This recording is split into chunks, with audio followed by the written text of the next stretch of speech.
Shalom Bapak, Ibu, Saudara yang terkasih di dalam Tuhan. Dalam beberapa menit kita akan meringkaskan pelajaran Sekolah Sabat, pelajaran yang ke-10 dengan judul Kelemah Lembutan dalam Cawan Lebur. Ya, ayat intinya terambil dari Matius 5 ayat 5, berbahagialah orang yang lemah lembut karena mereka akan memiliki bumi.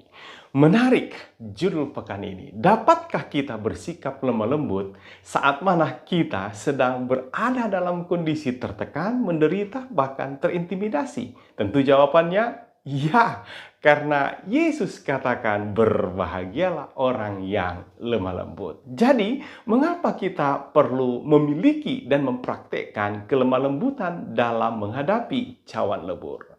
Yang pertama, kelemah lembutan adalah karakter Yesus. Kelemah lembutan menahan luka dengan kesabaran dan tanpa dendam adalah salah satu karakteristik yang paling kuat dari Yesus. Matius 5 ayat 43-48, Yesus menggunakan teladan Bapanya di surga untuk mengajarkan kita bagaimana oleh kasih kita memiliki kelemah lembutan seperti apapun yang kita hadapi, mengasihi mereka yang menyakiti kita.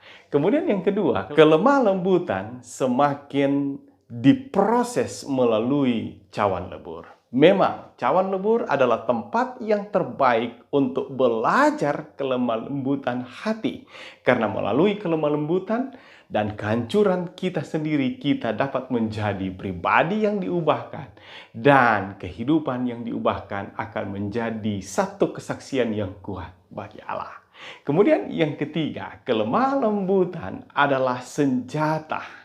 Kelemah lembutan bisa menjadi senjata ampuh di tangan mereka yang berada di tengah-tengah rasa sakit dan penderitaan. Ya, kelemah lembutan adalah kemampuan yang diberikan Allah untuk menanggung hal-hal seperti itu dalam kesabaran dan tanpa dendam. Saudara perhatikan ada dua tokoh Alkitab. Yang pertama, Musa yang dengan sikap kelemah lembutan, ia dipanggil untuk menanggung gelombang gosip dan kritik tanpa henti saat dia memimpin orang-orang ke tanah perjanjian. Bahkan ia berdiri membela bangsanya yang memberontak terhadap Allah, mempertaruhkan dirinya sebagai pengganti mereka. Kemudian yang kedua, ada tokoh Yusuf. Hal yang sama dengan sikap dan tindakan kelemah lembutannya. Ia dipanggil untuk melakukan perjalanan yang melibatkan pengkhianatan dan pemenjaraan saat dia dibawa kepada pelayanan di Mesir. Sebagai konklusi, pelajaran pekan ini menyoroti dua tema utama.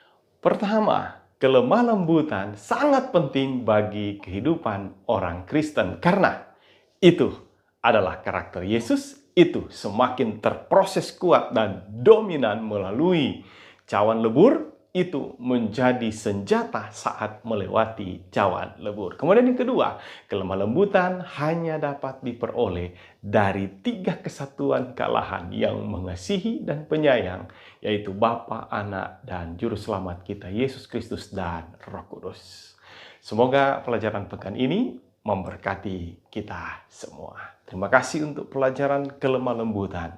Untuk kami boleh miliki dan hidupkan, praktekkan di dalam proses kami dibentuk dalam cawan lebur. Terima kasih Tuhan untuk pelajaran ini.